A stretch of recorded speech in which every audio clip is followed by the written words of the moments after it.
Halo semuanya, Assalamualaikum warahmatullahi wabarakatuh. Kembali lagi bersama saya Ardila Trishayanti. Di video kali ini saya tujukan untuk tugas ujian tengah semester dari mata kuliah Perencanaan Operasional Pariwisata dengan dosen pengampu yakni Ibu Nur Arini Yulia. Nah, untuk kesempatan kali ini kita akan membahas mengenai bab 5 yaitu prosedur penanganan pelaksanaan tur. Prosedur penanganan pelaksanaan tur dapat dilakukan secara bertahap dan juga dapat berubah-ubah tergantung dengan kebutuhan. Namun, harus berawal dari tahapan pertama yaitu booking registration. Nah, semua tahapan penanganan pelaksanaan tur itu dapat diselesaikan dalam organisasi tour organizer sendiri. Untuk pelaksanaan yang baik itu dapat dibuatkan pedoman dalam bentuk SOP atau standar operational procedure yang dipatuhi oleh semua karyawan sehingga dapat menghasilkan kerja yang baik. Nah, bisa kita lihat di tabel, itu ada proses atau tahapan dari pelaksanaan tur. Nah, di sini turis atau wisatawan itu akan melewati tahapan-tahapan seperti yang ada di tabel ini. Nah, yang bisa kita lihat itu ada tahapan tour booking dan registration. Setelah melakukan booking dan registration, kita akan melakukan reservasi. Nah, reservasi ini kita lihat dulu apa transportnya, di mana hotelnya, kemudian restorannya, dan pelayanan lain. Nah, setelah itu kita melakukan pembayaran atau payment. Lalu adanya dokumen handling, di mana hal ini adalah penanganan dari dokumen-dokumen yang telah dikumpulkan. Nah, setelah melalui tahapan-tahapan ini, barulah kita bisa berangkat untuk melaksanakan tur. Nah, di sini registrasi dalam tur sering disebut dengan booking. Nah, jadi proses registrasi itu dapat dilaksanakan atau dilakukan dalam bertahap atau hanya dalam satu tahap. Nah, registrasi itu dapat dilakukan secara langsung ke tour organizer atau secara tidak langsung, yaitu melalui perusahaan lain. Bisa kita lihat di gambar, di sini ada proses registrasi secara langsung dan tidak langsung. Yang di atas itu adalah proses registrasi secara langsung. Jadi, wisatawan itu akan melakukan booking dan registrasi ke Mawar Travel, yaitu tour organizer-nya. Kemudian tour organizer-nya akan melakukan konfirmasi ke wisatawan itu langsung. Nah, sedangkan di gambar yang kedua, itu yang di bawah, ini kita lihat bahwa turis atau wisatawan itu melakukan konfirmasi ke Melati Travel. Melati Travel itu adalah perusahaan lain yang mana itu adalah sebuah kantor penjualan yang menerima booking. Nah, kemudian Melati Travel itu akan mengkonfirmasi dan melakukan follow up lagi kepada Mawar Travel, yang mana Mawar Travel itu adalah tour organizer-nya. Di sini tugas dari tour organizer itu adalah mempersiapkan tour dan bertanggung jawab dalam pelaksanaan. Setelah Melati Travel dan Mawar Travel itu melakukan persetujuan, akhirnya Mawar Travel atau tour organizer-nya itu akan melakukan dan bertanggung jawab atas pelaksanaan tur dari si wisatawan. Kemudian di sini ada jenis tour booking. Nah, jenis tour booking ini ada dua, yaitu ada tentative booking dan juga fixed booking. Nah, kalau tentative booking itu adalah booking secara block system, yang mana booking ini dengan jumlah peserta tur dan nama peserta turnya itu belum pasti. Tapi kalau fixed booking, yang namanya fix ya, berarti dia berdasarkan jumlah peserta yang pasti dengan nama-nama dari peserta tur tersebut. Nah, untuk melakukan booking itu ada yang namanya formulir booking. Nah, formulir booking tour ini disesuaikan dengan kebutuhan tour operator. Nah, di sini ada dua bentuk formulir. Yang pertama itu formulir untuk satu orang sebagai pengisi, kemudian formulir untuk banyak orang. Nah, di sini pengisinya hanya satu orang, tapi atas nama dari beberapa orang lain. Di sini ada contoh dari formulir pendaftaran tour. Nah, data-data yang ada di formulir ini itu sebagian besar diambil dari data KTP dan juga data dari paspor. Di sini nama disesuaikan dengan nama KTP.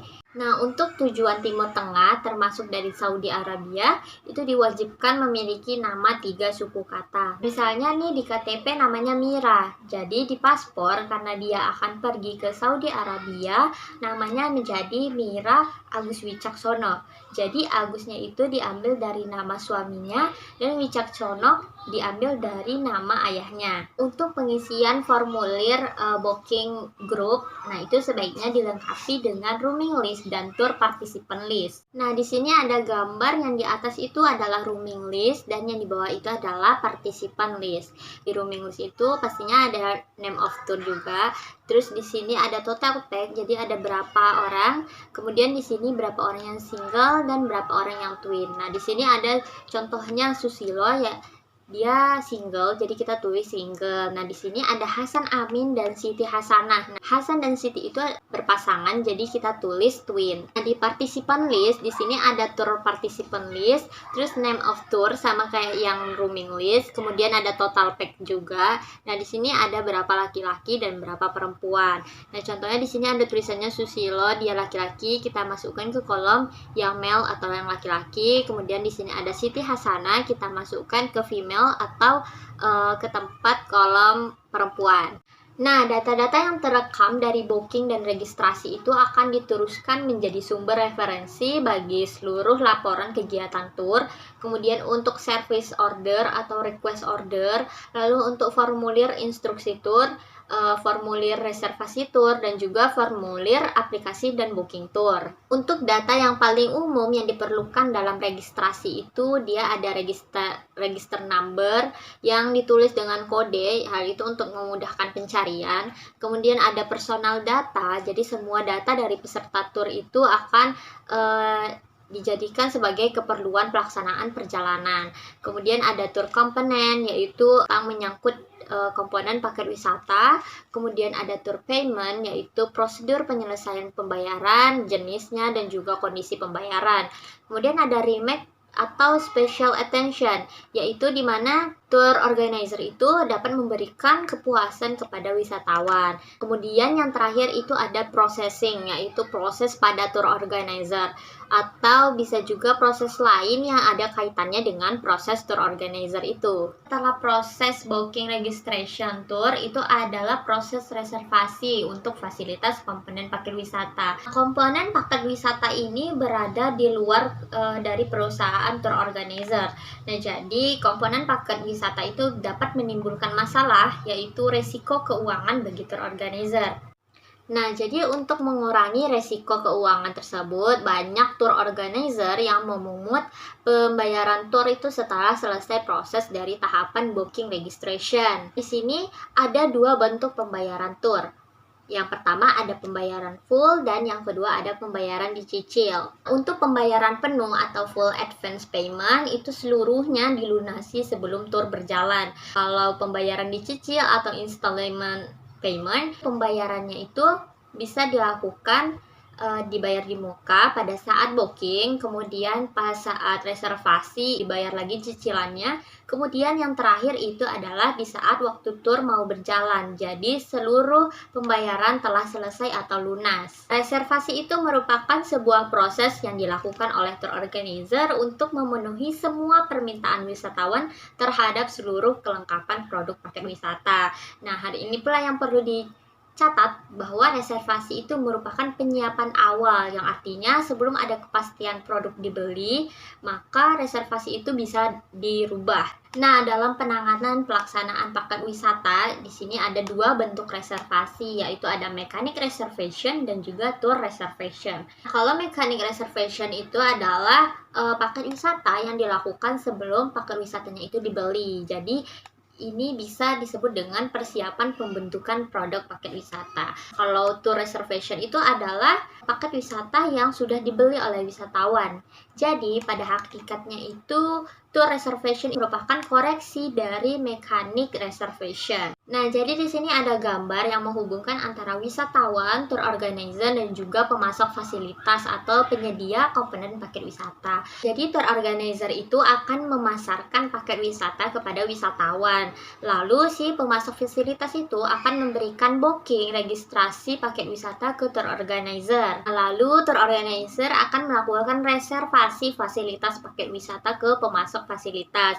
Jadi wisatawan itu bisa mengetahui kan fasilitas paket wisata yang disediakan. Kemudian wisatawan akan melakukan konfirmasi reservasi fasilitas paket wisata kepada tour organizer. Nah, dari hal ini tour organizer dan pemasok fasilitas itu akan bekerja sama untuk melakukan bisnis tour ini. Nah, kemudian tour organizer akan membuat tour voucher yang nantinya akan diberikan kepada wisatawan. Menurut sistem reservasi itu ada dua bentuk, yaitu room reservation system dan juga seat reservation system. Nah, kalau room reservation system itu ada hotel, restoran, dan juga untuk venue, untuk MICE gitu. Nah, untuk seat reservation system itu ada berupa kereta api, bus, taksi, kapal feri yang seperti transportasi. Untuk sistem proses reservasi juga dibagi menjadi dua, yaitu reservasi secara manual dan juga reservasi dengan sistem komputer. Untuk reservasi secara manual itu bisa berupa formulir. Nah, alangkah baiknya nih kalau bentuk reservasi formulir itu merupakan formulir yang disiapkan oleh hotel atau transportasi agar tidak ada yang salah pengertian nih antara pemesan atau perusahaan penjualan dengan supplier seperti hotel atau transportnya itu. Di sini ada contoh dari formulir reservasi hotel dan juga reservasi transportasi. Nah, untuk formulir reservasi hotel di sini ada to. Nah, to-nya ini untuk nama hotelnya. Nah, untuk referensi itu untuk nama klien atau grup tournya. Kemudian party of itu untuk jumlah peserta paket wisata. Di sini ada date, itu ada in, out-nya itu untuk tanggal masuk dan juga tanggal keluar. Kemudian ada number of night, itu untuk berapa malam kita berada di hotel tersebut. Kemudian untuk number of room itu berapa kamar untuk single room dan juga berapa kamar untuk twin atau double room. Nah, untuk rate sendiri itu harga yang sudah kita tentukan. Jadi, tarif hotel yang telah disepakati antara perusahaan perjalanan dengan hotel tersebut. Kemudian di sini ada formulir transportasi reservasi. Di sini ada to. To itu untuk ditujukan kepada perusahaan transportasi. Kemudian di sini ada reference untuk nama klien atau grup. Lalu ada party of itu untuk jumlah peserta paket wisata. Di sini ada name atau kode untuk nama dan kode perusahaan transportasi. Nah, lalu di sampingnya itu ada Delta, Echo Papa, dan Alfa Romeo Romeo, yaitu untuk jam keberangkatan dan jam kedatangan. Kemudian di sampingnya lagi ada Charlie 5 Sierra, yaitu untuk kelas pelayanan transportasi. Dan juga di sampingnya ada date untuk tanggal keberangkatan dari transportasi, dan juga ada service request atau special request, yaitu untuk permintaan pelayanan khusus. Tadi kita telah mengetahui prosedur penanganan pelaksanaan tour. Nah, sekarang kita akan membahas mengenai pengejaan abjad. Kenapa kita harus mengetahui pengejaan abjad?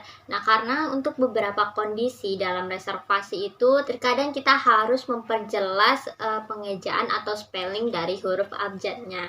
Nah, di sini ada pengejaan baku yang biasanya sering dipakai dalam konteks reservasi. Di sini kita bisa lihat ada huruf A, itu Anna, Andrew, Amsterdam, Alpha. Kemudian ada B, Bernard, Benjamin, Baltimore, Bravo, dan lainnya. Nah, untuk pengejaan huruf abjad sesuai dengan penerbangan atau untuk reservasi, biasanya itu menggunakan Aviation call sign atau fonetik.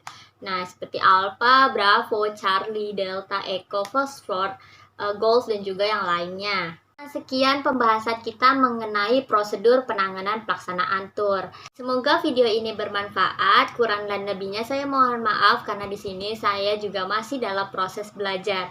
Saya akhiri. Assalamualaikum warahmatullahi wabarakatuh.